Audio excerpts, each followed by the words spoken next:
Coucou les amis, je suis dans les champs avec mon fils et c'est le bonheur. On a trouvé plein de benoîtes urbaines.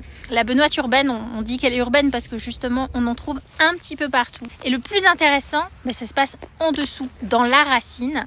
Les chefs de cuisine les utilisent pour leurs arômes, mais tellement profonds.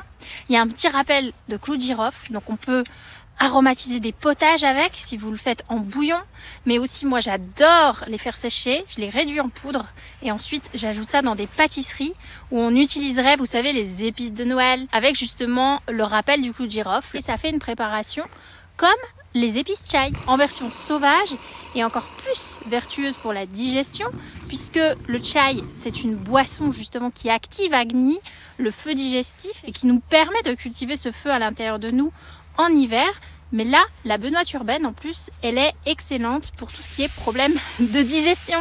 Donc on va se régaler. Donc je vais vous montrer une recette de latte sauvage avec de la benoîte urbaine. Donc le mieux pour cultiver les racines, c'est en fin de cycle. Comme ça, vous laissez le temps à la plante de se régénérer, de se reproduire et ensuite vous pouvez en profiter. Et si vous voulez profiter un petit peu plus de son aspect médicinal et faire des décoctions, des alchimies avec, comme les saltes, où là on prend toutes les parties de la plante, mais on les prend quand elles sont toutes jeunes, mais c'est dès le printemps où vous allez recueillir une racine dans sa puissance vitale reliée à la jeunesse et au printemps montant, au petit printemps yang qui pousse de la terre pour aller ascensionner vers le ciel.